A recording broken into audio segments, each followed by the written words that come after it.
नमस्कार, मैं कुमार श्याम। दुनिया भर में ओमिक्रॉन जो कि कोरोना वायरस का नया वेरिएंट है उसको लेकर चर्चा है, चिंता है। और दरअसल ये चर्चा है कि ये जो ओमिक्रॉन है ये कितना ख़तरनाक है, कितना दुखदाई है और कितना ये फैलने वाला है, इसको लेकर चर्चा है। इस वीडियो में सरलता से बताऊंगा कि पैनिक होने की ज़रूरत नहीं है, क्यों नहीं है, किस कारणों की वजह से, और इसको लेकर जो चर्चा हो रही है उसके बारे में हम विस्तार से चर्चा करेंगे। दरअसल ओमिक्रॉन जो कोरोना वायरस का एक नया वेरिएंट है जो पहली बार दक्षिण अफ्रीका में देखा गया, और दक्षिण अफ्रीका ने ही 24 नवंबर को WHO को कह दिया कि हमारे यहाँ एक नया वेरिएंट डिटेक्ट किया गया है, इसको लेकर आप संज्ञान ले लीजिए। और 26 नवंबर को WHO ने उसे कंसर्न लिस्ट में डाल दिया है। कंसर्न लिस्ट का मतलब क्या है कि ये खतरनाक है, इसको लेकर आपको सचेत होना चाहिए। और अभी तक इसके 50 से ज़्यादा प्रकार देखे जा चुके हैं, और दुनिया भर में अगर बात करें तो 375 केसेस आ चुके हैं अब तक, जब तक मैं वीडियो रिकॉर्ड कर रहा हूं। और भारत के अंदर कर्नाटका में 2 लोग इस वेरिएंट से संक्रमित पाए गए हैं। और यह वेरिएंट दरअसल 5वां वेरिएंट है। उससे पहले कोरोना अपने 4 रूप बदल चुका है, जिसकी लहरें आपने और हमने सही है, जिनमें आप अल्फा, बीटा, गामा और डेल्टा वेरिएंट देख चुके हैं। और डेल्टा वेरिएंट जिसकी वजह से भारत के अंदर दूसरी लहर आई थी और जिस तरह से उसने तबाही मचाई थी, उसी को लेकर चिंता है कि ये जो एक नया ओमिक्रॉन वेरिएंट आया है कोरोना का, ये क्या उससे ज़्यादा खतरनाक है। कहा जा रहा है कि डेल्टा से ज़्यादा ये फैलने वाला है, यानी उससे ज़्यादा ये फैलेगा, ऐसा कुछ कहा जा रहा है। लेकिन अभी तक पूरी जानकारियां सामने नहीं आई है, क्योंकि अभी यह मिला है और वैज्ञानिक इस पर रिसर्च कर रहे हैं। और WHO जब इसे कंसर्न लिस्ट में डालता है तो उसका अर्थ ये होता है कि ये मनुष्यों के लिए बहुत खतरनाक है। और ओमिक्रॉन को अगर कंसर्न लिस्ट में डाला है WHO ने, अब उनके मेथड क्या है, किस आधार पर डाला है, वो अलग विषय है, लेकिन अगर उन्होंने कंसर्न लिस्ट में डाला है तो इसका अर्थ ये है कि ये हमारे लिए बहुत खतरनाक है। लेकिन शुरुआती जो सबूत सामने आ रहे हैं, जो एविडेंस रिसर्च के माध्यम से सामने आ रहे हैं, अब तक कोई ऐसा प्रूफ नहीं है, सबूत नहीं है कि वो पिछले वाले वेरिएंट से ज़्यादा खतरनाक साबित हो। क्योंकि डेल्टा जो कि बहुत खतरनाक था, ज़्यादा फैलने वाला था, डेडली था, लेकिन अभी तक ये मालूम नहीं चला है, अभी तक जो रिसर्च हुई है, कि ये जो ओमिक्रॉन है ये उससे ज़्यादा खतरनाक है या फिर उससे कम खतरनाक है। अब मैं आपको एक छोटी सी बात बताता हूँ। अगर उससे ज़्यादा खतरनाक है तो हमारे लिए चिंता का विषय है ही। अगर उससे कम खतरनाक है या डेडली बिल्कुल नहीं है, और कहा जा रहा है कि उसके सिम्टम बहुत ही कम है, पहले जैसे सिम्टम नहीं है, पता ही नहीं चलता है, तो यह वरदान भी साबित हो सकता है। वरदान कैसे साबित हो सकता है? क्योंकि ये डेल्टा वेरिएंट जो कि एग्जिस्ट कर रहा है उसको रिप्लेस कर सकता है, यानी उसको ख़त्म कर सकता है, और एक उससे कम प्रभावी जो वेरिएंट है वो हमारे बीच में आ सकता है, जिससे हमें ज़्यादा परेशान होने की आवश्यकता नहीं है। ये दोनों संभावनाएं हैं, उससे खतरनाक भी हो सकता है, उससे कम खतरनाक भी हो सकता है। अगर कम खतरनाक होता है तो मैं कहता हूं कि ये हमारे लिए एक सुखद खबर हो सकती है। और आपको एक सिंपल सी बात समझनी चाहिए, कोई भी नया वेरिएंट आता है तो पैनिक होने की ज़रूरत नहीं है, क्योंकि नया वेरिएंट दरअसल पिछले वाले खतरनाक वेरिएंट से कम हो तो हमारे लिए नया वेरिएंट एक अच्छी खबर हो सकती है। ये समझना ज़रूरी है। नए वेरिएंट से ही डरने की आवश्यकता नहीं है।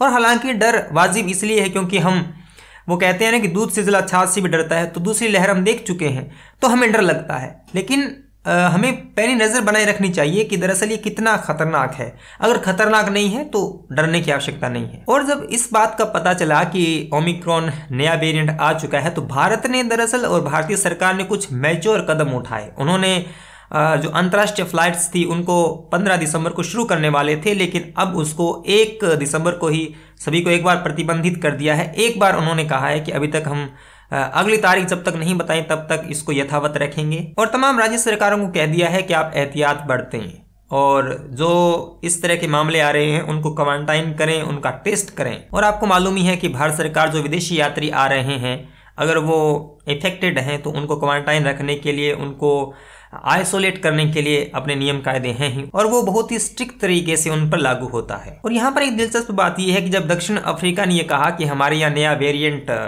पाया गया है, तो जो विकसित देश हैं जिनमें आप USA, इंडोनेशिया, रसिया, साउथ अफ्रीका से संबंधित जितनी भी फ्लाइट्स थी, जितनी भी यात्रा थी, वो सारी की सारी बंद कर दी। एक तरीके से उनको पनिश किया कि आपके यहाँ वेरिएंट है। तो हालांकि कई देशों ने इसकी आलोचना भी की है कि उन्होंने ईमानदारी दिखाई है कि भाई हमारे यहाँ पाया गया है और यह पूरी मनुष्यता के लिए सही है।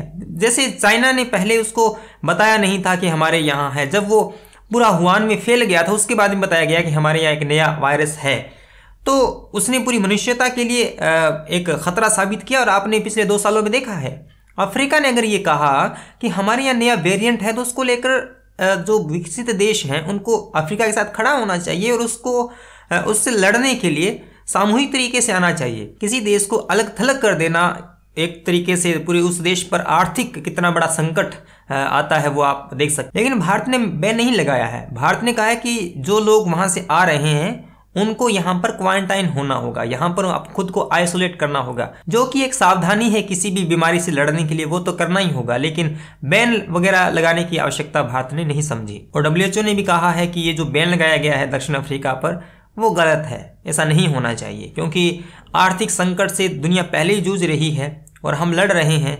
और ट्रेवल बैन लगाने से उतना ज़्यादा फर्क नहीं पड़ता जितना दरअसल हम समझते हैं।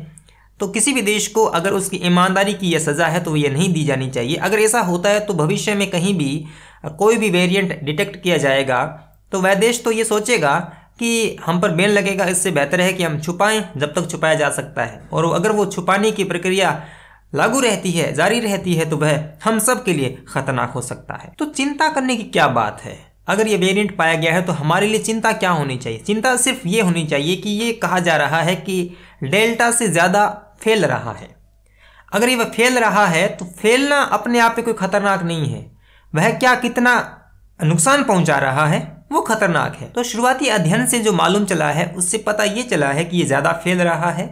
अभी तक ऐसे सबूत नहीं पाए गए हैं कि ये ज़्यादा खतरनाक है या फिर ज़्यादा डेडली है, ऐसा कुछ नहीं है। अभी रिसर्च वैज्ञानिक कर रहे हैं और जैसे जैसे सूचना आएगी वो आप उस पर नज़र बनाए रखें। अब तक ऐसा नहीं है कि आपको डरने की, पैनिक होने की कोई आवश्यकता हो। और कोलंबिया यूनिवर्सिटी के जो प्रोफेसर हैं डॉक्टर सलीम एस अब्दुल, वो कहते हैं कि ये फैलेगा ज़्यादा लेकिन खतरनाक ज़्यादा नहीं है। तो मैंने पहले ही कहा कि ज़्यादा पैनिक होने की आवश्यकता नहीं है, क्योंकि ये फैल सकता है लेकिन खतरनाक न साबित हो, ऐसा मैं उम्मीद करता हूं।